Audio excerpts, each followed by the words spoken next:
Welcome to Conversations with Chuck Bennington.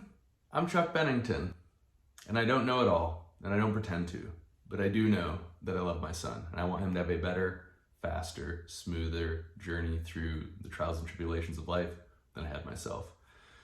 So here's my documented journey, stories, lessons, and experiences that are really for you, buddy. I love you. And welcome back to another episode of Conversations with Chuck. I was about to say affiliate podcast again because we were just talking about it. But, it's all same. It's all out in the conversations out in the interwebs. How are you, good sir? I'm doing very well.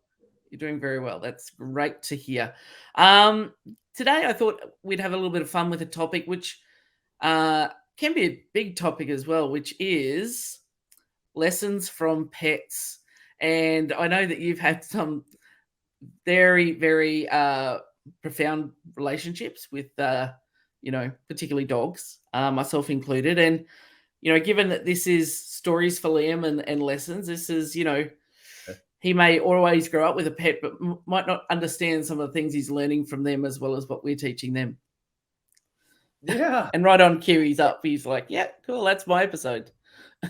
I quantitatively haven't had a lot of pets to call my own as an adult, but grew up with pets. So my mom is a quintessential cat lady, and I didn't know it was severely so at the time because when you're young, you just kind of normalize your life as your life, and you don't realize pieces of it that might not be as typical or as normal as you once expected. So at one point, we had 7 cats, which it turns out is an enormous fucking number of cats. It's a lot. I think 2 or 3, maybe 1 is probably a better for most people, but had cats all grown up and was thoroughly convinced that I myself was a cat person and that I enjoyed the company of cats more so than dogs. They just had limited exposure. And grew up, became an adult, went on the earlier journeys that we've recorded previously, but it wasn't until I navigated from end of high school to really my 21st birthday. In that time period, through a lot of my military training pipeline and moving around, didn't have a pet, and that was a good decision. Very happy with that. But for my 21st birthday, my ex-wife, Kelsey, got me a little brown and white pit bull, and I named him Mr. And that was my first foray into solo adult pet ownership and my first piece of owning a dog or having a dog really in my life at all as a constant fixture. I had one pair of friends, CJ and Alex. They had 2 Great Pyrenees when we were growing up, but really other than that, not a lot of dogs in the friend group, not a lot of dogs that we were around a ton. It turns out I am fond of a dog. We growing up had, a couple of cats, and we always had a dog. Like there was always a dog around the house. And something that I've observed over recent years is that the nature of owning a dog has changed dramatically. I remember we had a old German Shepherd, and she'd just get fed out in the yard. She lived outside, and we'd shake out a few manky bones, and that was what she had. And then I distinctly remember we went to a fete or something. There was this pup for sale, and Mum bought it. And suddenly this dog was living inside and sleeping on the beds with us. And it was just, I was like, this has never happened before. And we always had multiple dogs, but it was just a change from the dogs just being the outside thing to now they're part of the house and what we do. And they're not just a possession that happens to be a living creature. No, and it was just, she bought it to, she had to rush off and deal with her elderly parents. He was going to stay inside with us. But that was the first time we'd ever had a shift of the dog was more than just, oh, that's the dog outside just doing its thing. And if you wanted to interact, you went out. This thing was like here and around us all the time. It was a very distinct change. And I think in society in general, it's changed a lot, particularly when it comes to dogs, where they're more, if you say your dog is an outside dog, you tend to be more of an outlier now rather than, my dog's inside all the time, Yeah, for sure. We don't have any dogs that have ever not been very overtly spoiled, but I think kind of what you were speaking to initially of just the consistency and presence. That was a really big deal for me. I've talked about, some of my struggles and only child, single mother, just a lot of the attention that I wanted. And then you get a puppy and you've never had so much focused attention at any point in your entire life. I would venture to guess that that is true even for people that have children. At least I myself, as someone who has a child in the earlier stages, puppies give you far more attention than I think that that you are capable of managing, and maybe you're not capable of managing it. And so that was maybe the first little hidden life lesson in it, is that, like, the blessing is the curse, the thing that you're wanting for and longing for. Like, the dose is the poison. And that doesn't mean to not want for it, not enjoy it, and not, wish for it and want for it and love it. But kind of like we were talking about earlier before we jumped on, with people that live in really austere circumstances, like out in the front range of Alaska, or, in the middle of Australia, like, choose your hard because life is hard no matter what. I think that recognizing that, like, both loneliness and attention exist on a continuum, like, at any point, anything in the world, the dose becomes the poison. Yeah. Like, you sure as shit can't live without water, but it's also very easy to drown. And so I don't know, that getting that amount of attention was really helpful for me to recognize, like, oh, you know what? Especially because I'd spent so much time alone, especially because I was fairly adapted to just managing and navigating, not necessarily solitude, because I genuinely believe humans don't function well in solitude, but I can manage not having a ton of attention focused on me reasonably well. And that was the first time I'd ever had more attention than I had ever wanted for. And so that was very interesting for me. Yeah, when you become the center of their world, that's it. You are that. Doesn't matter what you do from everything. That's it. Yeah. And I think so that transitions into the other piece of it, is being so totally and solely responsible for someone other than yourself. And it's really interesting. Did you know that 85% of people will not finish their own medication prescription cycle? Like, hey, you were sick. You were sick enough to go to the doctor. You were legitimately sick enough that the doctor's like, we should give you something to deal with it. And 85% of people won't actually finish out their course of treatment. Right. In Not surprised. 85% of people will finish out their pets' medication and treatment. And so that was really a huge shift for me, in the learning to love and care for Mister and be responsible for his well-being. I had to incidentally actually start treating myself better. Like, oh, you can't go out and drink literally all night long because, like, you'll have a lot of piss and shit all over your house. So it kind of self-corrects. And it's a huge dick move. Yeah.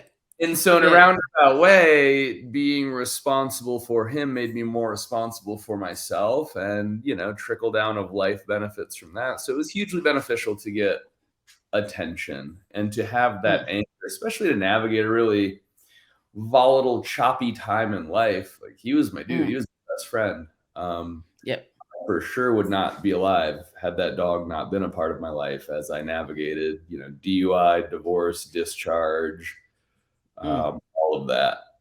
He was the kind of the constant that was this, I guess, a stabilizing factor. And I think that's the thing with the dogs in particular, is that, it's so unconditional. Like, you see people who treat their dogs appallingly, yet that dog would still, do anything for them. Well, I guess I'll still take a bullet for you. Yeah, cool.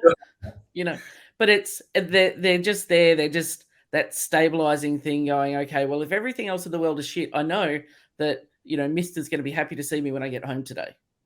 Like, and not something's just going to be good.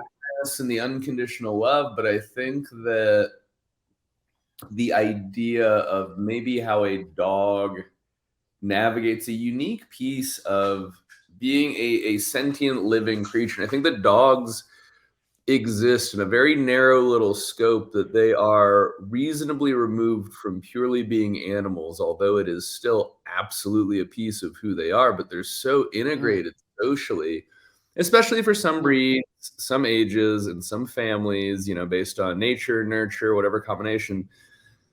There are dogs that I would venture to guess have a pretty unique perspective on the human experience. Maybe. I don't know what they think about life. Unconditional love is a worthwhile aspirational goal. And I don't think it's intentional for them. I'm not suggesting that at all, but like, man, why not love a little bit more and a little bit harder? Because it's pretty cool. It is truly one of the only infinite resources, and that's kind of neat. But also, like, how little really matters relative to the weight that we give it. You know, like, you can have a dog absolutely, literally and figuratively get beat and shit on, and at the end of the day, it's like, oh, look, there's a steak bone. I'm gonna chew on this, lay over here under this tree. And you know, like it's happy. Subject to what life will have to throw at us, but at the end of the day, like, we just, you know, do what you can and keep moving forward. And I think that was helpful for me to see in Mister, is just the ability to get over things and to just keep moving forward, to not ignore like the basic simple pleasures in life. I think that dogs and animals in general, I won't say dogs specifically, but animals in general give you a very clear lens to observe gut feelings and gut reactions. You know, like, there are times that a dog in my life has a radar on a person that I'm like, I don't know what you don't like about this dude, but it for sure doesn't make me feel any more comfortable. Okay, go with it. Dog doesn't like you, he's gonna fucking bite you or bark at you. Like, he won't play the game of pretending. They can't filter. No, and yeah, like, the dose is the poison, right? You know, we need to be able to filter as humans, but I think that, man, there's a lot of times we'd be far better served to trust our gut more and be faster to act on our gut. And we've all had experiences where we look back and go, I felt the red flags for that person or that situation, but just went in, balls to the wall anyway.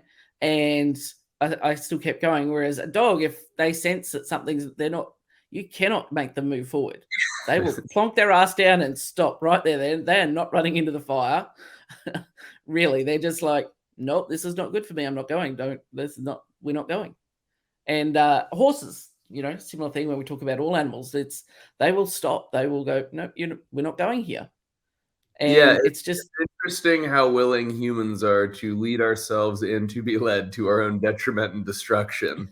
And because we know, and then when you look back, you're like, oh, I knew that person was no good, or I knew that situation was going to end up as a shit show or whatever. And then you go, oh, I didn't listen to it. Every time that happens, when I reflect, I'm like, oh, my gut's never wrong. Yet when it triggers something, you still don't listen to it. You still just forge on in, going, no, I know better. It's okay. It's nothing. And every time. People be people, and ourselves included. Yes. Sometimes we're slow learners. Often. Yeah. Learning. Okay, so I think that the process of owning a dog and raising a dog was actually hugely beneficial for what I ended up transitioning to into coaching. Being able to, like, I've got some books back there about dog training and stuff that I'd gotten really early on in having Mister, because I'd never dealt with a dog before. Family had never had a dog. I was never really around, and I was like, well, I know that he needs to at least be able to sit, stay. We'll start there. Probably need to know his name. Maybe you can learn some cool tricks. Most people, regardless of their profession, so even if they're not coaches or teachers, I think most people would be very well served to spend even a couple of hours of their life, just one time, learning and understanding positive training mechanics and positive behavior modification and change, because it's applicable to animals. Humans are animals. That was fucking huge for me. I have always carried that into coaching. I think about that really, really often. And I think about it in relationship stuff too. I like actually, well, I can't. All right. So, whatever. Reward the positive things that you like in life. You should for sure focus on with people, situations, encouraging and reinforcing the positive rather than highlighting the negative. That was huge in getting Mister to sit, stay, come, shake. And you do like this little pound it thing where you'd like fist bump with his toes.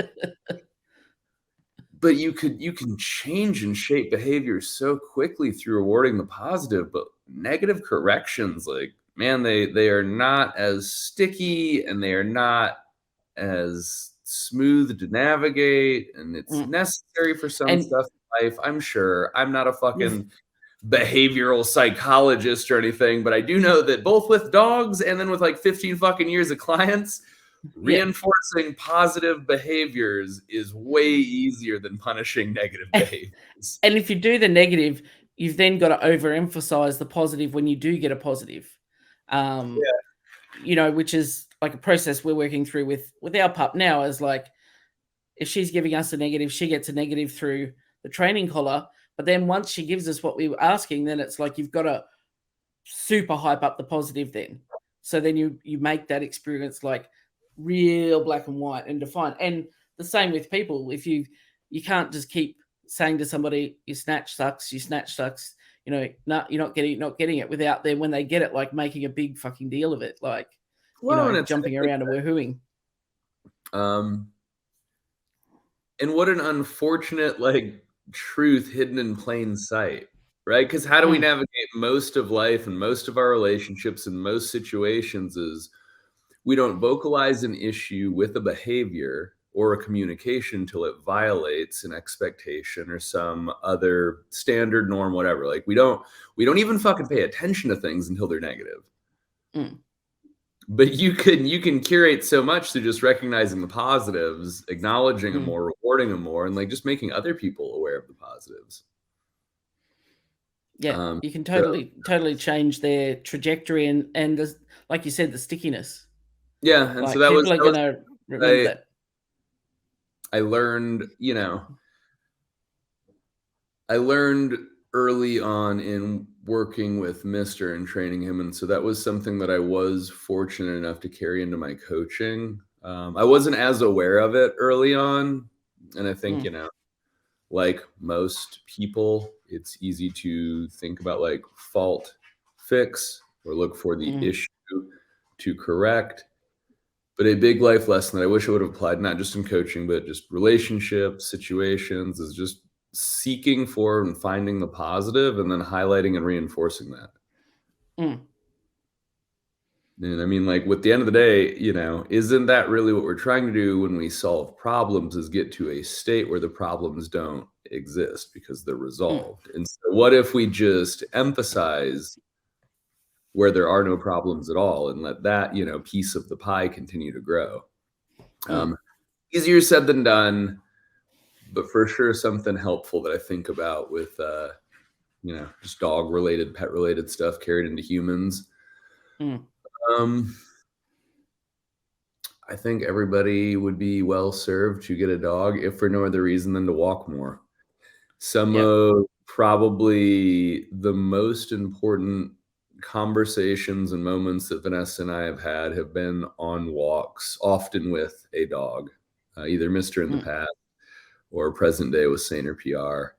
Mister got a lot more walks. It's easier to walk one dog than two. Saint and PR are an odd match for walking, like a little and big 5-pound like sausage potato creature that can't breathe, and then like an enormous, you know, 80-pound pit that looks like he could run 1,000 miles. So we'll usually take them on a walk together, drop PR off, and keep walking Saint. But Mister, man, that dog had an amazing life.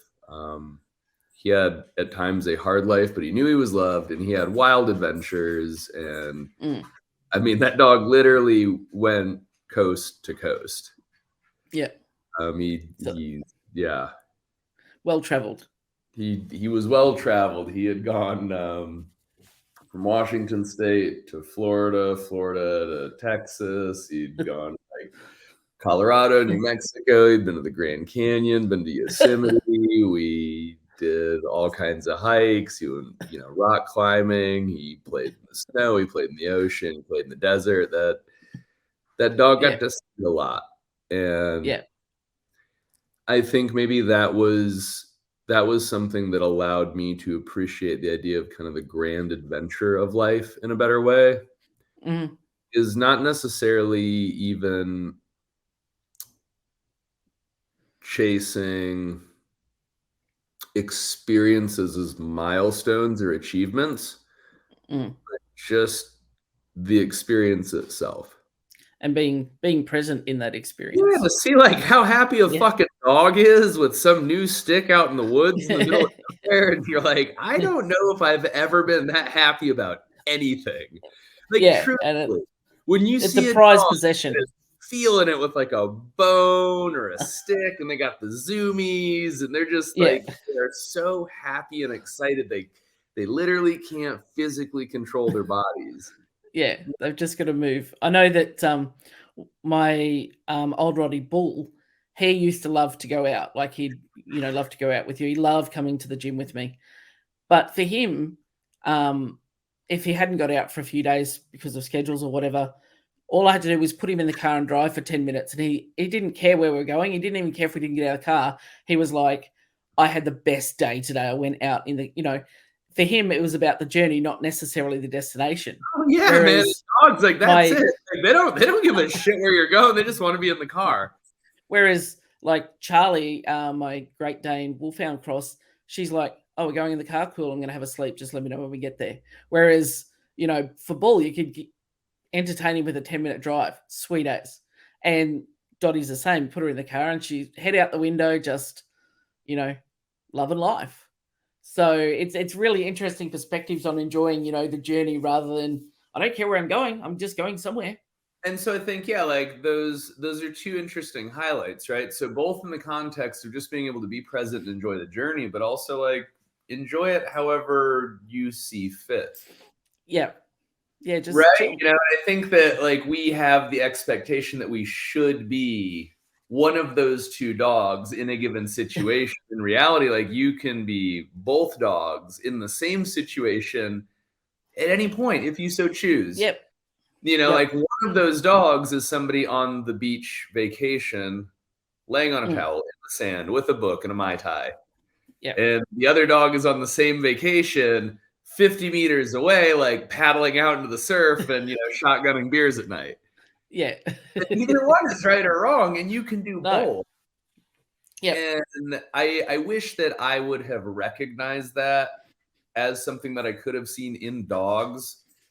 I think you see it in all animals, but you see it in dogs probably more so than anything else. But just like to engage in life on your own terms, but to also engage in life on life's terms.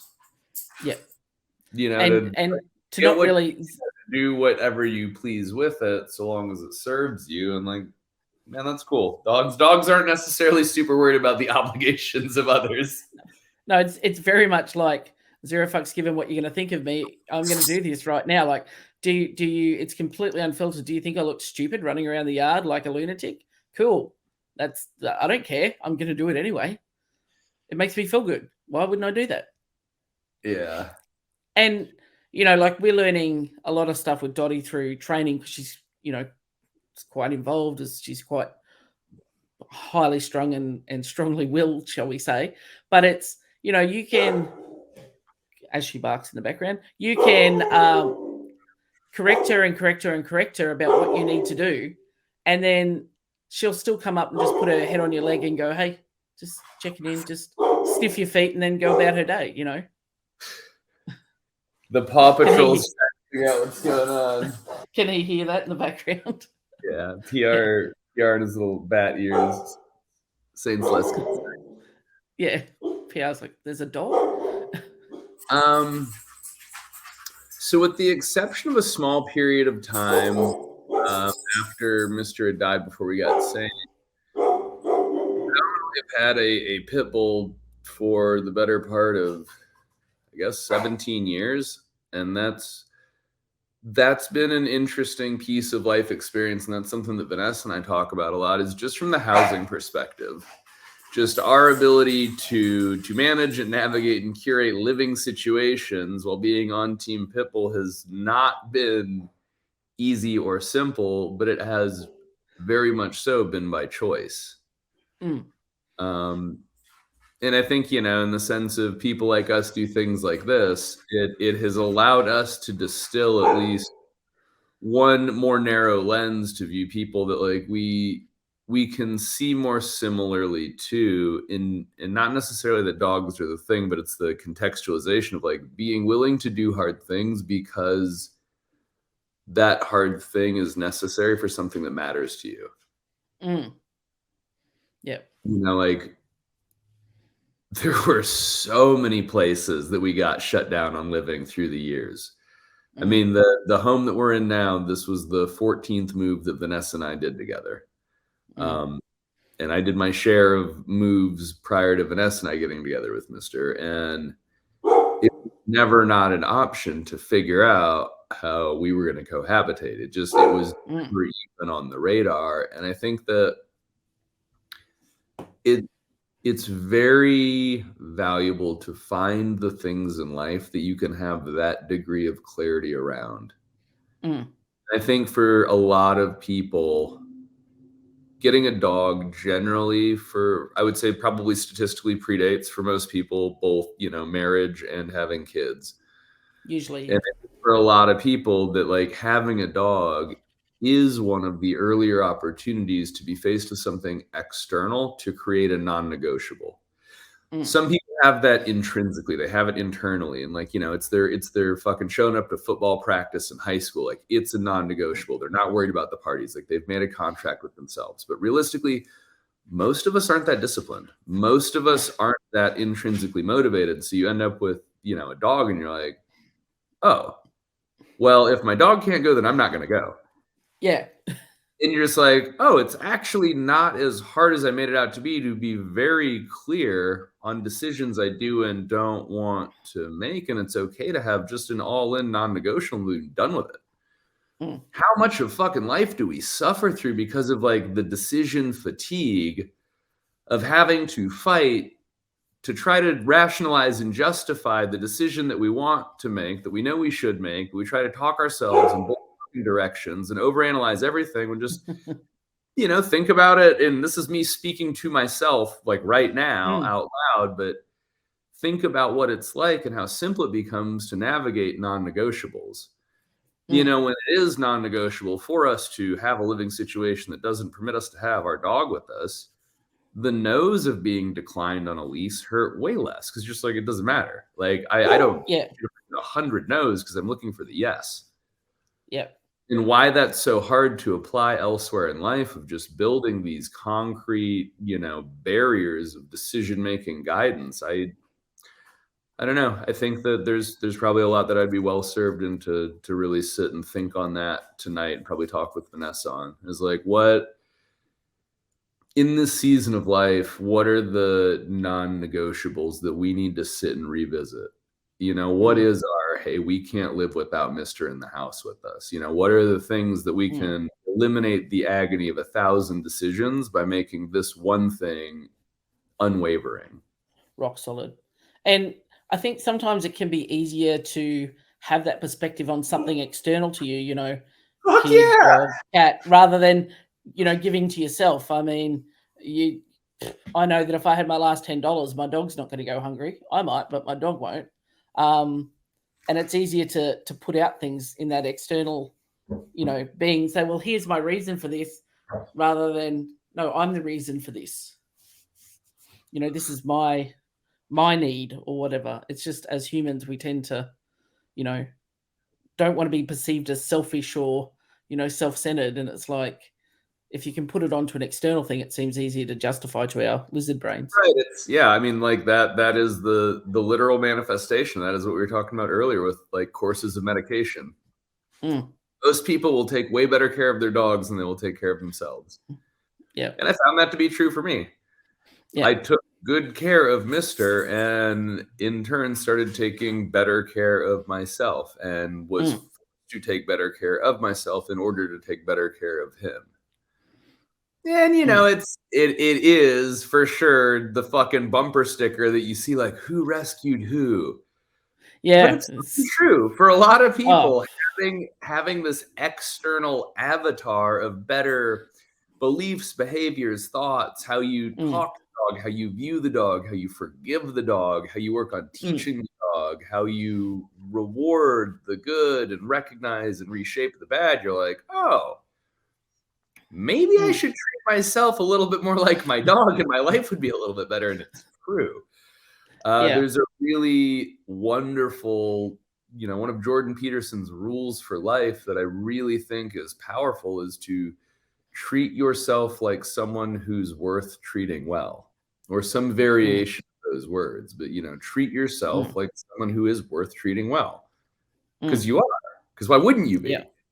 And, I have seen it play out for sure for myself and with a lot of other people, that a dog or a pet, that is the first chance to really be engaged on a day-to-day basis in treating someone or something better, to build that as a skill that you can then, apply to yourself and have that perspective to frame.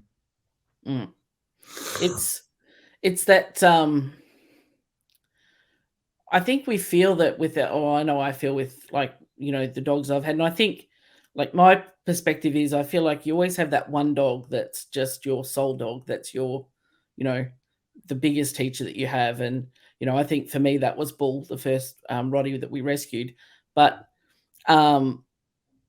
just having that complete space to do what I needed to do in that moment. And I knew that he got it. So about 6 years ago now, my best friend in the world passed away. And I sat on the couch that day, drank rum, and just sat there and cried for an entire day. And that dog did not take his head off my leg the entire day. He just sat there. If I got up to go to the toilet, he'd go, cool, pee break, off he'd go.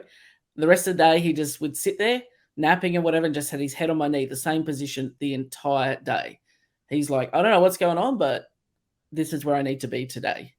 And, I could just be in that moment. Whereas, with other adults in the house, I was having to justify what I was doing, or why I was feeling that way. Or yes, I was having another drink or whatever. Whereas he just was, okay, you're going to be here. I'm going to be here. That's just it. And I'm not going to, prejudge you or make you want to come and play. I'm just going to sit with you. And when you talk about holding space and sitting in that space for somebody, no one does it better than, dogs or cats, if you're a cat person. Right? Like they often become these teachers in ways that you wouldn't expect. And I think that there is a very real piece of, like, universal consciousness that's threaded through it in a way that we can't explain, which is how we got to the present situation that we have from a bunch of fucking, cavemen and wolves following them around. Dogs, there is something about dog, and I don't know if it's just because, backwards it's God, but, like, they are interesting little creatures, because just like, holding that space for you to have his head on your lap through the day, how many other examples can you pull from in your life where, like, you just went and got a fucking rope and he's like, quit being a bitch, like, let's just fucking play, life's not that bad, shut up, idiot. And there are times that, Mister for sure, like, redirected me when I didn't need to just, like, sit and feel my feelings. And there are times that's appropriate. For whatever reason, it seems like they have a very intuitive sense of giving you what you need in those moments, even if you don't necessarily know it. Because I can't tell you how many dark, miserable fucking situations that I have been through the years where it's just been like, so anyway, I guess we're going to go for a walk, right? And you're like, well, fuck, I mean, yeah, you do need to go for a walk. So I guess, oh yeah, that's right. I can feel however I feel about this thing, but, like, what's done is done. The future is the future. The past is the past. So yeah, I guess you're right. Like, let's go for a fucking walk. Yeah. And you wind up in a better place for it. But yeah, it's just this innate knowing of, what you need. And I think that, like, I try and look for, okay, what are the lessons, like with Dottie being so challenging? What is it that I need to learn in this situation that's going to take me forward in life in general? Like there is, lessons from people you meet, experiences you have, and the more challenging is as I've got older and maybe a little bit wiser is like I start to try and figure it out earlier rather than post the event to go, oh, that's what I was supposed to learn. I'm trying to get onto it earlier going, what am I supposed to learn here? Like, what's the lesson? Like, why is this hard? Yeah. I think that's something that is a helpful frame from fitness to take into life is like, hey, this lift is hard. Is it that you need to just do more of it? Maybe. Is it that you need to change what you're doing? Probably.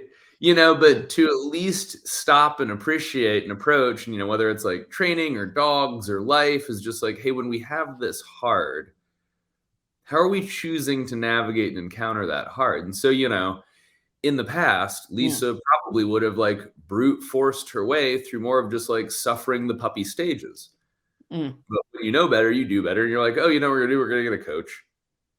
Yeah. And like that was also a profound piece of like the journey with Vanessa and I with Mr. So we'd had him for many years. And at some point, we never really figured any kind of like catalyzing event, but he became very protective of Vanessa on a leash.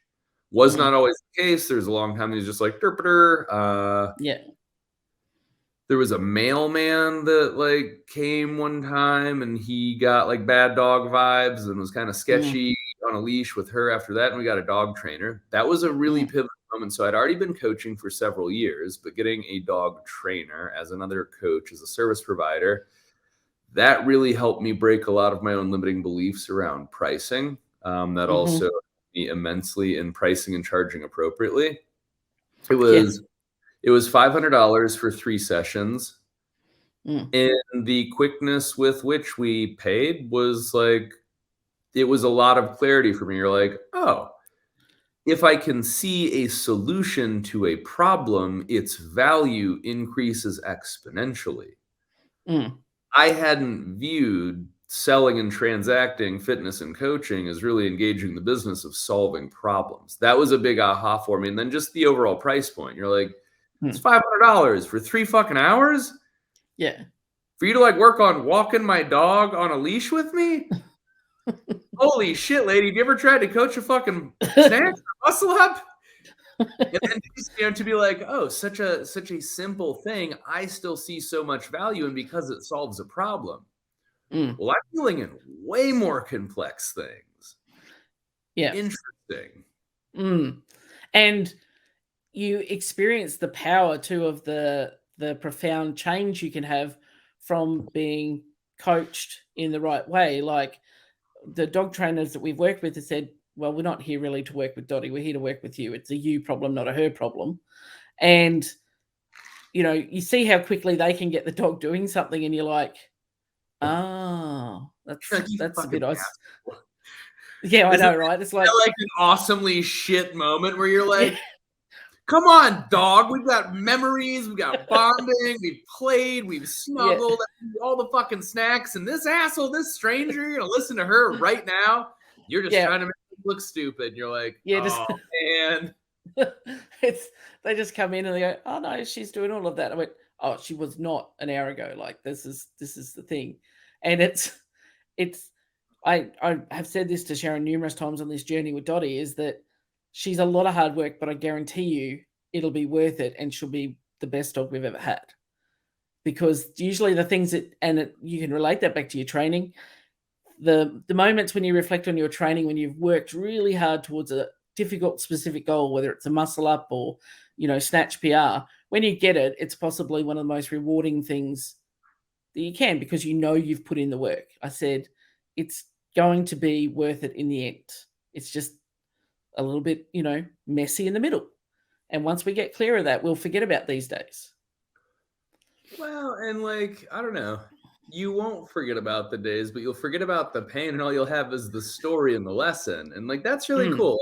And I've taken a lot of, maybe I've taken too much comfort and I've had too much peace in that. And that's a thing I'm really grappling with at this moment in my own journey is I'd had so many catastrophically shit showy things so early on that I was like, oh, well, I'm on the other side of it. I didn't die. I've got a good story. Everything else on a long enough timeline will sort itself out.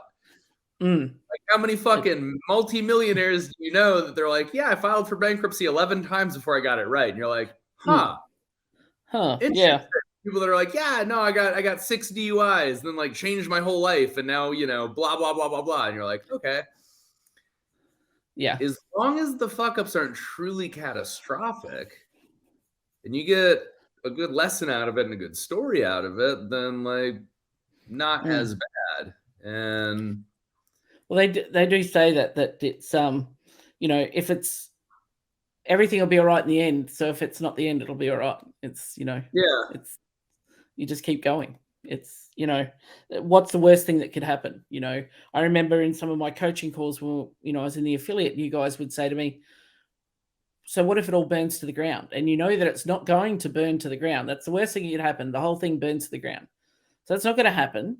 So everything else is going to be okay. And you're like, oh, yeah, okay. It's just a minor blip rather than, the mountainous disaster that you're selling it to yourself as. Yeah, and I think that dogs and pets are a helpful way to frame that in the external because we're bad about thinking about it, in the internal for ourselves. And so like looking at somebody else, you're like, if I don't get my shit together and feed this dog, it will at some point die. I need to get my shit together so that this worst case scenario doesn't play out because, like I am in charge and I am responsible and it is up to me to do the thing. And so like we don't get the same sense of that with external things like the gym because it like that's the positive reframe in that is you're like, you know what, you're right, it's just a thing. But you don't get that with the external of a dog or a pet. You're like, oh, it's a thing. And so I think that's a helpful construct to sit on both sides and to recognize that it operates differently. And like that's been hugely helpful for me is to be able to separate internal and external, motivators, factors, consequences. But even with the internal and external, like what are the further levels that I can segment that?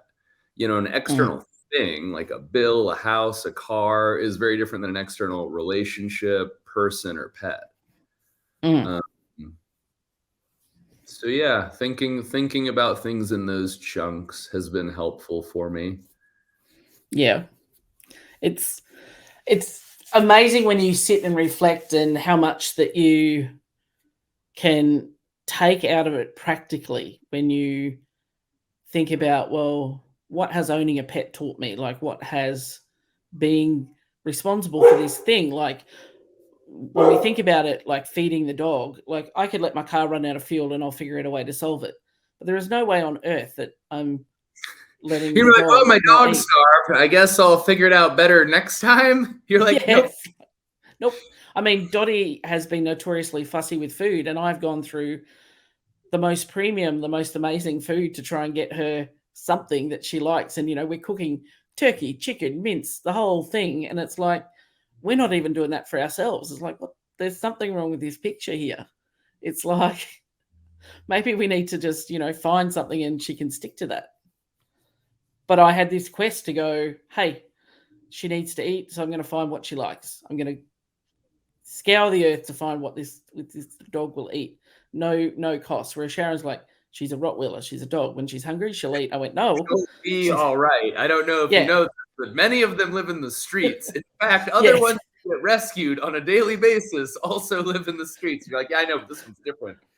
I know, and it's funny because it's like if she gets hungry, those biscuits that she's refusing to eat suddenly look pretty damn tasty. Yeah. But I didn't want to have that. That's it's just that nurturing need. Yeah, I mean, it allows us to act better in the care of another, and hopefully we can learn the skill and the perspective to take better care of ourselves. And I think that's probably like the overarching thing is those things are related, and that's been huge for me. So when I was in rehab, when I was in my inpatient program, one of the guys I was stationed with, his wife was a vet tech, and they they did me the service and gifted me getting Mr. neutered while I was in there. And then after he was recovered, they brought him to visit me. And so that was nice. I was very happy to see him. But because she was the vet tech, I don't know if I ever told you this on a coaching call. No. And in old Magana, that was the guy who was stationed with his name. He thought it'd be funny if they saved his balls, like saved his testicles after they neutered him. And so they put him in formaldehyde in a little jar. And so standard naming format is the dog's name and the body part. And so his name was Mr. And so it was Mr. Testicles. And I thought that was the funniest thing ever. So for many years, much to the dismay of, girlfriends and a future wife, on the mantle, I had little balls in a jar and it said Mr. Testicles. That's gold. That's awesome. I wonder what happened to those. That's interesting to think about, that like those balls are just out there somewhere, probably turned out like 100 yard sales. Yeah. I don't know. I lose my shit. I saw it like show up on a Gary V garage sale, TikTok video or something. Like, hang on a minute. I know that. I know those balls. Yeah. I know them anywhere. That's gold. That's awesome. And isn't it funny how like your friends and your tribe, the people around you, will embrace your pet, your dog, or whatever, as much as you do. Like, when I was taking Bull to the gym every day, he was part of that tribe. Like when he passed, I had members who were as devastated as I was. I had people sending me flowers and giving me cards, and they did a collection so I could do something nice with a photo for him, and that because he was just part of the space. Like the 5 a.m. crew came in every day and he'd be sitting there waiting for them, and they just embraced that part of it. And that he was like one of them, and they felt his loss as equally as much as I did. Absolutely. And it was that's the first time I'd really experienced that. Yeah, it's interesting. I think that maybe to some degree, through observing the relationships that people have with their pets and dogs, we get a chance to see some of like the most ideal examples of them as a human. Like, wow, they probably got to see a level of love and patience and care and concern, but also just like happiness and enjoyment and fun. Like, yeah, maybe that's why we love spending time with people and their pets when we do all like vibe together and tribe together, because that relationship gives us a small glimpse into this absolute best version of that person in these little parts of their personalities and their behaviors and their beliefs. Yeah. Well, I mean, I think when I first started working with you guys, and we're talking in the get to know you kind of phase, and it's like we're all dog people, and it's like if you're good to dogs, then that's how I'll judge you, is how do you treat a dog. And knowing Tony was very much into dogs, and you, and then it was just that common like bonding thing. And it's how many calls did one of the dogs make an appearance on? Because it's still do. Yeah, still do. It's just what you do. It's part of the tribe, the community, and just in a wider sense. Yeah, I think that if you met somebody and you got to watch them meet or interact with a dog they didn't know, and you got to watch them interact in a like service or wait staff relationship, those two tests, seeing them dealing with an animal and seeing an animal dealing with them, and also seeing how they deal with people that, are obligated to be nice to them, but they have no obligation to act any kind of way to them. I think if you saw like how they treat people and how they treat animals in those two lenses, you could probably save yourself an enormous amount of time, energy, and money trying to vet humans. Maybe that's like a little life tidbit for Liam is, I'm gonna cry. Get a dog, and then I don't know, let the girl meet the dog, and let the dog meet the girl, and like let that solve it for you. Yeah. And that is very, very true. That's yes, that is your best indicator of how who they might be and how they are when they're just completely unfiltered. Yeah, because you can't be filtered with a dog, because the dog will know and you'll know, and yeah. That's interesting. I hadn't really thought about it until, just this moment, but I think probably some of my most crystallized memories with Mr. are memories of Mr. and Vanessa together, not even memories of just Mr. and I together. Yep. And I was reflecting on the call that we had with Vanessa on the episode, and she was saying that, he seemed like a cute guy and he had a really cute dog. Like she mentioned that, at that, her, a cute pity. So, he had resonated with her as well. Oh yeah, that was one of the things. From a picture of him was a picture of he and I together was the straw that broke the camel's back and got yeah. So there you go. And we might have even mentioned it on her call. But the very first night that she had flown to Florida, so I went to Texas first and she came to Florida second. The first night that she was there, Mr. just got up on her side of the bed, got under the covers, and didn't move again for better part of like the next decade. And prior to that, with both my ex-wife and my long-term girlfriend that navigated the gap between ex-wife and Vanessa, Mr. slept on top of the covers between my legs. Yep. And it was just like, first night that she was there, he'd only known her a couple hours. He's like, all right, well, I'm going to go under the covers and I'm going on her side. I'm going to snuggle up next to her. And that was it. Like they slept together every night until Liam came. And then still, I don't know, our awkward mash of humans. Humans, dogs, and limbs everywhere. Yeah. But it's, and she didn't reject him from doing that either. It's like, okay, cool. This is where you're sleeping. Okay. You're my bed buddy. They loved each other. Yeah. That's cool. That is very cool. No, I'm really grateful for the ability to have seen the two of them together. Yeah.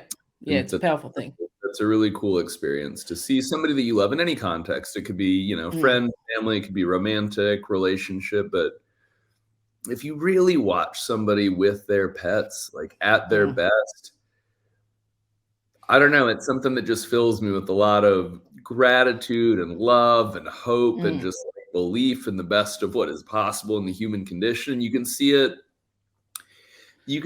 with like homeless people and stray dogs in third world countries. You can see soldiers and war dogs like in the middle of battle, and like you also see it with the volunteers at the rescue just taking some no-name dog that they'll never see again for a once in a lifetime walk. Being connected to that part of the universe and the stripping away of the ego, and maybe that's it,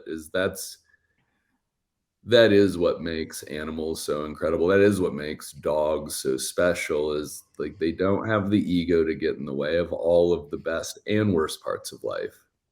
Like the contrast of the good and the bad is what makes life worth living, but like we make it all worse for the sake of worse, because there's generally not a whole lot of positive construct of the ego.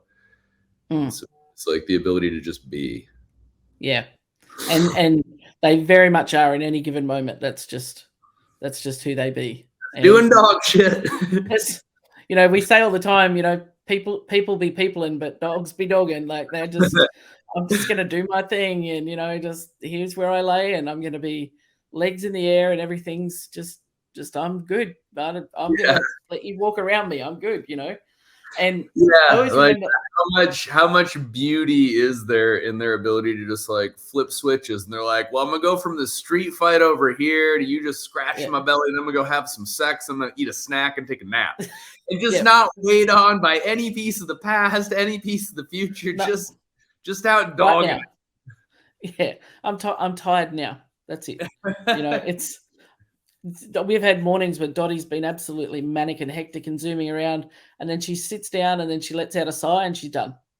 It's like, now I'm done. There's no wind down, no anything. It's just like, nope, I'm done now. That's it. It's like, okay, we'll go with that. Or you just watch them and you're like, you're gonna get a zoomie, aren't you? And they're like, oh yeah, I'm about to run around like a fucking asshole. They're just knocking over. They're like, it's crazy. Yeah. I can see it. I'm walking towards her down the hallway. I'm like, no, don't you dare. Don't you dare. And it's like, brace. And she just comes leaping and she's just so excited. And I've watched her running around the yard, like bouncing like a lamb, which is her latest thing, rather than running. And you're like, she is so happy in that moment. She doesn't need me to do anything. I can just be out there to watch her, bear witness to her mayhem. And she just will run circles and throw things in the air. And she's having the best time. And I'm like, you do you, boo. Just have at it. And I know it's going to wear down, and then she's going to go, cool, can I have breakfast now? That's good. What are you doing? I aspire to find dog-like levels of happiness and energy at any given moment. Yep. And that's probably a good note to put a pin in this one, is that we should aspire to be more dog-like in our thoughts and our actions and the way that we view things. Yeah. You can't go wrong. I am on board with that. Yeah. All right, my friend. Good chat. I have enjoyed this one, and we will talk again real soon. We will. We will talk again. Thank you so much for listening to another conversation with Chuck Bennington. Hope it was enjoyable for you. Hope there was some value and some benefit in it. Maybe even had a laugh or two. Even though these are primarily for me and Liam, we sure love to help a friend in need, because it's a friend indeed. So if there was some piece of it that was good, please feel free to share it with somebody else and pay it forward. If you think what we're doing is rad and you want to support it, please just like, subscribe, share, tell a friend. Appreciate you, dudes.